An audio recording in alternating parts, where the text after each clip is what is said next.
নতুন বর্ষকে কেমন দেখছেন অর্থনীতির জন্য? সামনে ইলেকশন।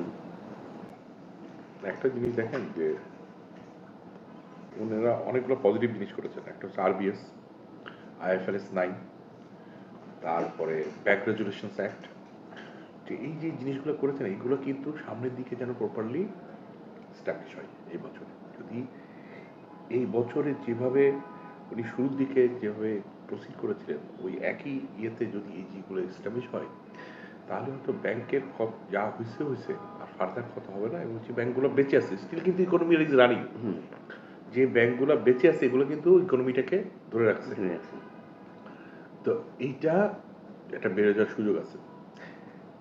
এখন যদি নেক্সট গভর্নমেন্ট এসে এই টোটাল জিনিসটাকে আবার যদি হসপস করে ফেলে, আবার যদি ব্যবসায়ীরা যদি সেন্ট্রাল ব্যাংকের ভিতরে ঢুকে গেল, তার নীতি ইয়ের ভিতরে ঢুকে গেল, এটা যদি হয় এই দেশ থাকবে না, এই দেশ শেষ হয়ে যাবে, একদম শেষ হয়ে যাবে।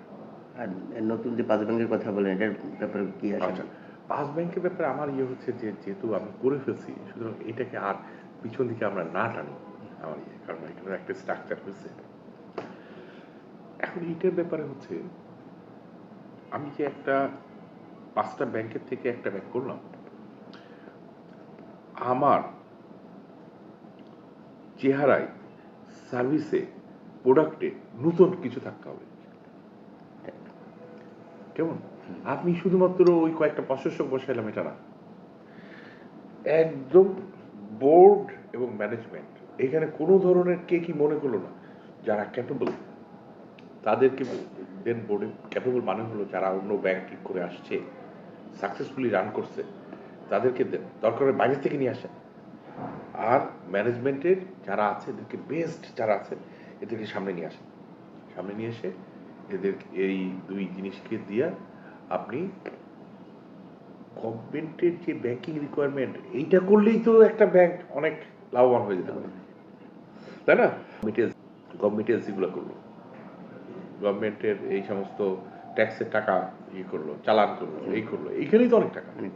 আচ্ছা, আরেকটা হলো আপনি যদি প্রথম 10টা এনজিওর নাম দেখেন, ব্র্যাক, আশা, ব্যুরো, এগুলো কিন্তু কয়েকটা ব্যাংকের সমান। আমার মনে হয় ব্র্যাক ইটসেলফ বোধহয় 5টা 7টা ব্যাংকের সমান। তাহলে এরা যদি সার্ভাইভ করে 27-28% ইন্টারেস্ট নিয়ে শুধু লোন, তাহলে একটা ব্যাংক তারা যদি ওই সিগমেন্টটাকে ধরতে পারে, ওদের সাথে কম্পিটিশন করতে পারে।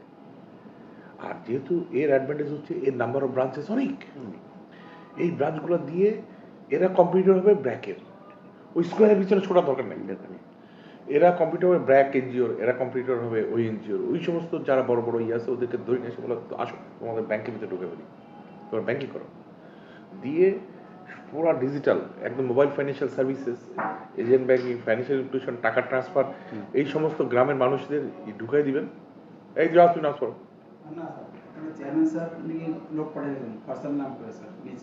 আচ্ছা আসো আসো।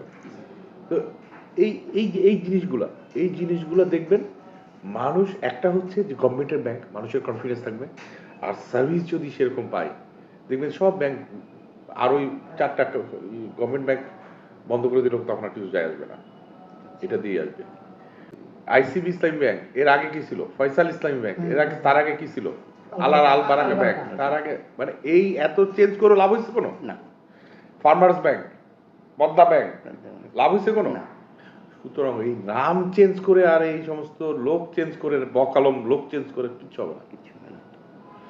আপনি সিটি ব্যাংক কি ছিল? ইয়ে ক্লাস কি ব্যাংক বলতো? Problem bank. হ্যাঁ, প্রবলেম ব্যাংক ছিল। এখন কোথায় গেছে? স্টান ব্যাংক একটা ব্যাংক ধসে যাওয়ার থেকে তৈরি হয়ে, বিসিসিআই থেকে তৈরি হয়ে স্টান ব্যাংক তৈরি হলো, 50% উপরে ক্লাসিফাইড ছিল। তো তারা কিভাবে করছে? Just you follow it. আমি মুখে যেটা বললাম এটাই করছে তারা। প্রপার ম্যানেজমেন্ট দিয়েছে, প্রপার বোর্ড দিয়েছে, কোনো ইন্টারভেনশন নাই, আস্তে আস্তে আস্তে আস্তে আস্তে সব ইয়ে চলে গেছে। আর যেখানে গভর্নমেন্টের হাতে, গভর্নমেন্টের নিজেরই অনেক ধরনের তার সে ফান্ড রাখতে পারে, সে, আমরা তো এই যে আপনি ইয়ে, আমি ব্যালেন্স শিট দেখেন, আমরা এই যে চালান দিই 10 পয়সা করে পাই, এটাতে আমার ইনকাম হচ্ছে 2,67,00,000 টাকা বছরে। আমার ইনকাম হয়েছে 2,67,00,000 টাকা, এই ওই চালান, ট্যাক্সের চালান ইয়ে করে। তো সেইখানে তাও আমাদের কনসেন্ট্রেশন কম, তো সেইখানে গভর্নমেন্টেরই প্রচুর কাজ আছে, কিন্তু সেটাকে টোটাল জিনিসটাকে অটোমেশনের আওতায় আনতে হবে। কিছুই না, ইন্ডিয়াতে যারা করছে, চায়নাতে যারা করছে, ওদের একটা কোম্পানিকে ধরে নিয়েছে, বলে যে আমাদের এটা করে দাও, এই বসে বসে ফান্ড ট্রান্সফার করবেন, টাকা ট্রান্সফার করবেন, কিউআর কোড দিয়ে টাকা উঠাবেন, এইটা কি পুরো একটা অটোমেশনের ইয়েতে করবেন, আর লোন দিবেন কাদেরকে? ব্র্যাক এনজিও, ওই অমক তমক দেন। ওই ট্র্যাডিশনাল ব্যাংকের সিস্টেমে গেলেই আপনি পারবেন না, প্রাইভেট ব্যাংকের সাথে পারবেন না, পারবেন না, কারণ সেটা রিচ করতে গেলে আপনার সময় লাগবে। আপনার নর্মাল অবয়ব যেটা ব্যাংকের, সেখান থেকে বেরোয় এসে অন্য সেগমেন্টগুলোতে আপনাকে খুঁজতে হবে। আমি স্যার একটা বিষয় দেখেছি, যেমন সিটি ব্যাংক, আমি মোবাইল টিপেই 10,000, 20,000, 1,000 টাকা আনতে পারছি। এটা ভালো একটা ওয়ালেট করছে। আমার হঠাৎ করে লোনে বললো, আপনি ওই যে ওয়ালেটের টাকা, মোবাইল ওয়ালেটে টাকা রেখে দিলেন, আমরা যখন খরচ হচ্ছে ওখান থেকে ওয়ালেট থেকে। এখন এই 5 ব্যাংক যদি সফল হয়, বা 5 ব্যাংক বা ইসলামী ব্যাংক, আপনারা সাধারণ ইসলামী ব্যাংক কি প্রতিযোগী মনে করেন সহজে? কিভাবে? আমরা ইয়ে মনে করি না, কারণ মানে প্রতিযোগী মনে করি না এই কারণের জন্য যে বাংলাদেশের ইকোনমি প্রতি বছর বাড়ছে। আগে কত ছিল, এখন দেখেন $500 বিলিয়ন, $500 বিলিয়ন কাছাকাছি আর জিডিপি এতে চলে গেছে। সো এখানে প্রচুর স্কোপ আছে। মানুষ আগে দেখেন এলসি করতে হচ্ছে $1,00,000, $1,000,000, এখন তো আমার কাছে মনে হয় যে এসে ওরা বলে যে $100 মিলিয়ন একটা এলসি করবো, মানে তার রিকোয়ারমেন্টটা বেড়ে গেছে এত বেশি, স্পেশালি যারা কমোডিটি ট্রেডিং করেন। তো সেই দিক থেকে আমার কাছে মনে হয় যে যে আমি আপনাকে অ্যান্টিসিপেট করে দিই যে ব্র্যাক ব্যাংক দেখবেন যে সামনের দিকে আরো অনেক ভালো হবে, আরো অনেক বড় হবে, বিকজ ব্র্যাক ব্যাংকটাকে ফলো করেন যে তার স্ট্রাকচার্ড বোর্ড আছে, তার ম্যানেজমেন্টের কিরকম, তারা সিস্টেম নিয়ে আসছে, তাদের ওখানে তাদের রিটেল ফোকাস আছে, সেমি ফোকাস ইয়ে আছে, সাথে সাথে তাদের ইয়েও আছে। সেই কারণের জন্য আপনি কি দেখেন, অন্য এখন গত দুই এক বছরে অন্য ব্যাংক যেখানে তার প্রফিট ধরে রাখতে পারছে না, এর 200% প্রফিট গ্রোথ। বিকজ এখন যেটা হচ্ছে যে মানুষ ভালো খারাপ খুঁজছে, কোন ব্যাংক ভালো, কোন আগে এটা খুঁজতো না, কোন ব্যাংক, যে ব্যাংক ভালো সেই ব্যাংকের ইয়ে।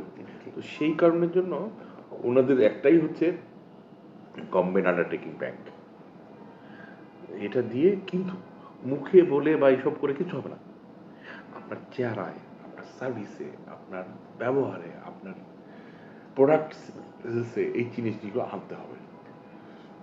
এবং ওনাদের, আমি তো আমার সাথে কথা বলছিল অনেকক্ষণ ডেপুটি গভর্নর, ওনাকেও বলেছি, বলছি যে বাইরের কনসালটেন্ট, আমি বললাম যে দেখেন আপনারা বাংলাদেশ বিমানের বাইরের এমডি আনেন নাই? আনছেন তো। আমি বলছি না যে এখানে নাই, এখানেও আছে। স্ট্যান্ডার্ড চার্টার, সিটিএনএ, এইচএসবিসি, এসসিও কে তিনটাই বাংলাদেশি না এখন? তিনটাই তো বাংলাদেশি, বাংলাদেশে প্রতিনিধিত্ব করছেন। তো এরা তো চালাইতেছে। তো এইরকম এখানে লোক আছে, আপনি এদেরকে নিয়ে আসেন, এখান থেকে ইন্টারনাল অনেক বাধা পাবে, বলো কি জানে, ফরগেট ইট। ওদেরকে দিয়ে আপনি ওদেরকে টার্মস অ্যান্ড কন্ডিশনস দিয়ে ওদের সাথে এগ্রিমেন্টে চলে যান গভর্নমেন্ট, তুমি আমাকে ব্যাংকটাকে 1 বছরে এটা কিনে নিবা, 2 বছর এখানে নিবা, 3 বছর এখানে, 4 বছর দিয়ে পুরো ছেড়ে দেন, দেখেন কোথায় নিয়ে যায়। আপনারা তো দেখবেনই আপনাদের কি হচ্ছে না হচ্ছে, কিন্তু আপনার চেঞ্জ করতে হবে। আপনি ওই মানে সরি টু সে ওই কোন সচিব রিটায়ারমেন্টে গেল, তাকে তার একটা চাকরি দরকার, তাকে আপনি এখানে এসে বসাইলেন, আমরা দিয়ে তার এইগুলো দিয়ে হবে না, এগুলো দিয়ে হবে না, দক্ষ লোক লাগবে। আপনি আবারও সেই ভুলটাই করতেছেন, সেটা এটা করতেছেন। ওইখান থেকে কেউ বেরোতে পারছে না, কেউ রিক্স, ওই ওই ওই ওই প্রাচীরটা এত শক্ত, এখানে এই প্রাচীরটা কেউ ভাঙতে পারছে না। এখন কেন আপনি বুঝছেন, আমি বলছি এই সচিবদের কেন দিচ্ছে, যাতে করে গভর্নমেন্ট থেকে কেউ কোনো কোশ্চেন না করে, এরা ঠেকাইতে পারবে। হ্যাঁ, তাই না? এগুলো তো আমরা সব বুঝি এগুলা। এখন যে এই নতুন বছর বা সামনে যে নির্বাচন আসছে, ব্যাংক থেকে তো ব্যাংকের উপর তো আসলে অনেক সরকার অনেক সময় টাকা প্রয়োজন, ব্যাংক থেকে নিয়ে গেলাম, এখন সেক্ষেত্রে এখন নতুন বছরে ব্যাংক থেকে যদি টাকা বেশি পরিমাণে বা ব্যাংকগুলো কি দুর্বল হবে কিনা বা না, আপনি লিখবেন, বলে যে ঠিক আছে টাকা নিতে পারে, এক কাজ করো তোমরা বন্ড মার্কেট চালু করো, গভর্নমেন্ট বন্ড ছাড়বে, সেই বন্ডটা লিস্টেড হবে ক্যাপিটাল মার্কেটে, যে প্রাইভেট মানুষ কিনবে এখানে, যে খাইলে সাধারণ মানুষ খাক, যে যার কাছে ইয়ে থাকবে ইয়ারলি তার কাছে তুমি ইন্টারেস্ট দাও, সেই প্রফিট চলে যাবে তার অ্যাকাউন্টে চলে যাবে। হ্যাঁ, দিয়ে আর বন্ডের তোমরা কত কি প্রফিট দিব এটার উপর ডিপেন্ড করে ওরা ওই ইয়েটা বাড়বে, ওই ভ্যালুটা বাড়বে। যে আমি মনে করলাম যে এই বছর আমি 10% দিবে, এই বছর 11% দিবে, তাহলে যার দরকার হচ্ছে সে বন্ড বিক্রি করে দিয়ে সে টাকা এনক্যাশ করে ফেললো। হ্যাঁ, এইটা করেন, এইটা ব্যাংকের উপরে হাত দেন না, ব্যাংকের এমনিতেই লিকুইডিটি নাই, তার উপরে আবার ইকোনমি বড় হচ্ছে, মানুষের লোনের চাহিদা বাড়ছে, এটা হচ্ছে, এখানে যদি গভর্নমেন্টই পুরোটা নিয়ে নেয় তাহলে চলবে কেমন? ওইটা না করে গোটা বাংলাদেশের মানুষকে ইনভলভ করেন ডেভেলপমেন্টের সাথে। আপনারা বন্ড ছাড়েন, এই ট্রেজারি বন্ডের নাম করে আপনি বন্ড ছাড়েন, সেই বন্ডকে এনলিস্ট করেন, পাবলিকের মাধ্যমে ছাড়েন, মানুষ কিনবে, কিনে সেই বন্ড ট্রেডেবল হবে। এখন তো মানুষ কেন সাধারণ মানুষ কিনতে চায় না, বিকজ আমার যখন টাকার দরকার আমি তো বিক্রি করতে পারি না। যখন ট্রেডেবল করে দেবেন শেয়ার মার্কেটে, তো তখন তো আপনার এই জিনিসটা সবাই কিনতে চাইবে, আমার আজকে দরকার আমি কিনলাম, কালকে আমি বিক্রি করে দিলাম। আর গভর্নমেন্ট তো আর খেলা করবে না, দাম বাড়ানো কমানোর খেলা করবে না, মানুষ ব্যবসায় কিনবে, এইটা ইয়ে করেন। আর আপনাদের ব্যাংকের কোনো নতুন কোনো প্রোডাক্ট বা কোনো পরিকল্পনা করছেন? আমরা পুরো অটোমেশন, শুধু অটোমেশন।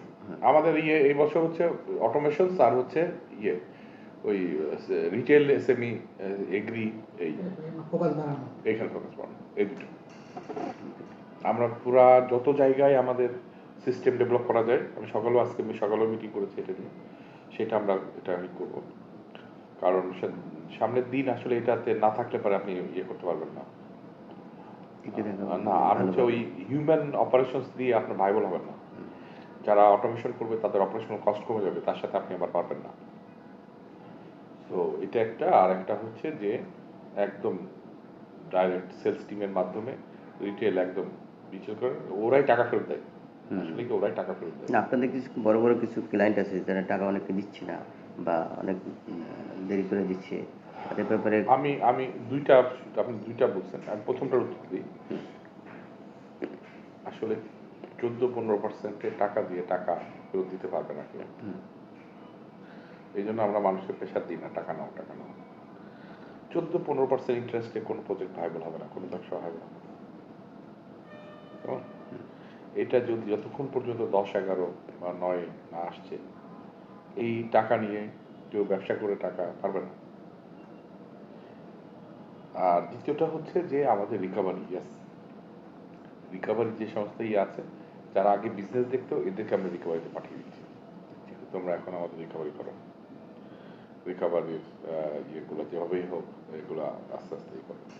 তো রিকভারির একটা এই জিনিসটা ভালো হয়েছে যে রিকভারিতে যারা ছিল তার মোস্ট অফ দেম নীতি সহায়তার ভিতরে ঢুকে গেছে, এখন তার তো একটু সময় পেল, এখন এই সময়ের ভিতরে তাদেরকে পার্সু করে যদি তারা আবার একটা শেষ চান্স, তারা যদি আবার রিভাইভ করতে পারে, তাহলে দেখা যাবে। বাংলাদেশ ব্যাংক সম্প্রতি রিশিডিউলের অথবা 10 বছরে যারা প্রণোদক ছিলেন, ওই বিষয়টা কেমন দেখছে ক্লায়েন্টদের ক্ষেত্রে বা ব্যবসায়ীদের ক্ষেত্রে, এটা কি কতটুকু সহায়ক ভূমিকা পালন করছে? আচ্ছা দেখেন, সেটা হচ্ছে যে 2020-21 সালে করোনা ছিল, তাই না? আচ্ছা, এই করোনা ছিল, করোনার পরে আসলো আপনার ইনফ্লেশন গোটা ওয়ার্ল্ডে, এরপরে আসলো রাশিয়া ইউক্রেন, 5ই আগস্ট।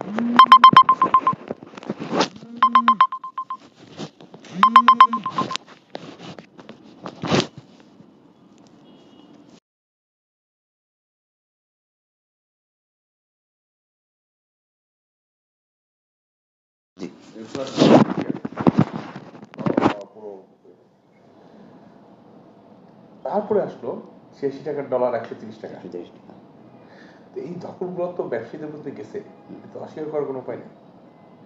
তাহলে কিছু ব্যবসা, এই যে ধরেন গাজী, বেঙ্গল গ্রুপ, এগুলো তো পুরাই দিত, এদের তো দোষ না। তো এরা যাই হোক এই সাইটগুলো এখন একটা সুযোগ পেল তাদের আবার ঘুরে দাঁড়ানো, ঘুরে দাঁড়ানো। এটা একটা পজিটিভ দিক। এখন এটা যদি ইউটিলাইজ করে তারা ঘুরে দাঁড়াতে পারে তাহলে ব্যাংকও বেঁচে গেল, তারাও বেঁচে গেল, আবার নর্মাল সিচুয়েশন চলে আসবে ওভার দ্য প্রসেস অফ 2-3 বছর পরে। এখন এইটাকে ব্যবহার করা হয়তো কেউ কেউ তাদের মানে দরকার না থাকার পরও হয়তো কেউ কেউ সুযোগ, হ্যাঁ ওই কথা এটাই জানতে চাচ্ছি। সেইটা ব্যাংকের দায়িত্ব যে তাদেরকে সুযোগটা না দেওয়া, বা 10-এর জায়গায় 5। এটা আপনাকে এই কারণে জিজ্ঞেস করলাম, অগ্রণী ব্যাংকে এরকম একটা আমার লেট রিপোর্ট হয়েছে, লোভ লভ ফ্যাশনকে নিয়ে 60 কোটি টাকা নিয়ে গেছে, আবার কিছু টাকা দিয়া এটাকে ই করা হচ্ছে, এই জন্য। এইগুলো ব্যাংকগুলোকে দায়িত্ব দিতে হবে, কারণ বাংলাদেশ ব্যাংক তো বলে দিচ্ছে কাস্টমার ব্যাংকের রিলেশনশিপ।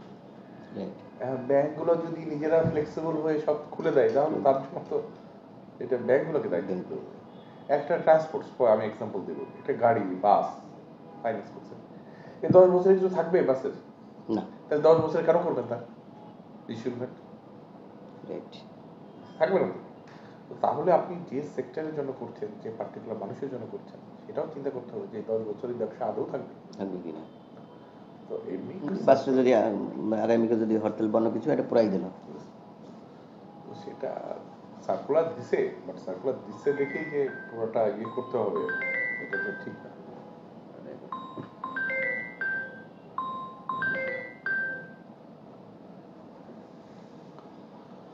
জি। আরে ভাই আপনি তো অনেক ইয়ে রাখেন ভাই, আমি তো, আপনি মানুষ ছোটখাটো কিন্তু না না, হ্যাঁ ও অনেক নলেজ রাখে দেখি। হ্যাঁ ভেরি গুড। না না ভাই আপনি যে কোশ্চেন করেন খুব পার্টিনেন্ট কোশ্চেন, মানে খুব মানে একদম মানে একদম সময় উপযোগী কোশ্চেন একদম। দোয়া করবেন, আমি স্টাডি করি বা না না ভেরি গুড, ঠিক আছে।